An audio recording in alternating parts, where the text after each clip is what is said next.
शिक्षा से छात्रों के बौद्धिक विकास को गति देने के साथ ही क्रीड़ा से उन्हें शारीरिक रूप से फुर्तीला बनाने की दिशा में एड़ी चोटी का जोर लगाने वाली रबालिस थे। पीएम श्री राजर्षि छत्रपति शाहू महाराज विद्यालय के 80 से भी अधिक छात्रों ने अब कराटे जैसे मार्शल आर्ट्स में विविध बेल्ट्स पाकर बड़ी सफलता हासिल की है।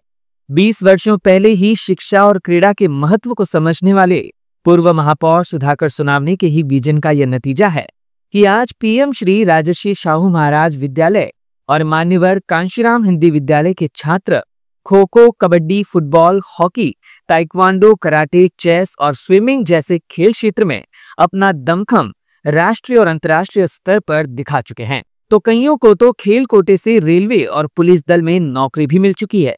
इस दौरान सुधाकर सोनावने तथा ज्येष्ठ शिक्षक कमलेश इंगड़े और अमोल वाघमारे के हाथों छात्रों को blue, orange, green, yellow, purple और ब्राउन बेल्ट के प्रमाण पत्र प्रदान कर उनका सम्मान किया गया।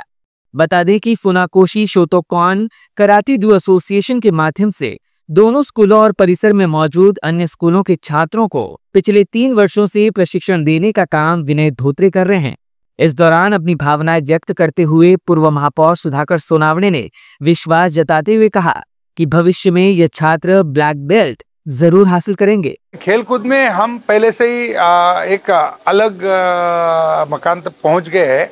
इसका कारण ये है कि खेलकूद में हम कबड्डी हो, खो खो हो, चेस हो या कराटे हो, ये सारी चीज़ें बच्चों के भविष्य के लिए बहुत महत्वपूर्ण है। ये सेल्फ डिफेंस के लिए तो है ही है, लेकिन हम ये देखते हैं कि इसका फ़ायदा शिक्षा में और नौकरी में भी मिलता है। इसलिए उन बच्चों को आत्मनिर्भर बनाना है, आत्मनिर्भर भारत वगैरह बनाना है, तो सबसे पहला ध्यान हमें बच्चों पर देना पड़ेगा। बच्चा यानी कि ये नहीं कि लड़का और लड़की, बच्चा यानी बच्चा, इस भारत का भविष्य।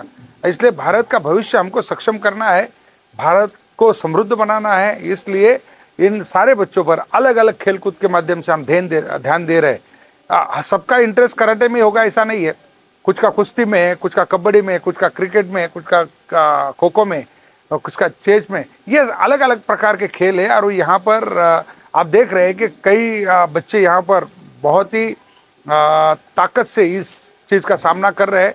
आने वाले 30 तारीख को जो स्टेट लेवल का ब्लैक बेल्ट का जो परीक्षा होने जा रहा है, उसमें भी 20 बच्चे अपने यहाँ से हिस्सा ले रहे हैं। उम्मीद है कि वो सारे के सारे ब्लैक बेल्ट हासिल कर पाएंगे, क्योंकि उसके पीछे विनय जिस प्रकार से मेहनत कर रहा है, वो मेहनत निश्चित रूप से रंग लाएगी, ये मुझे विश्वास है। मैं उन सारे खिलाड़ियों को शुभेच्छा देता हूँ। Bureau input, EW network.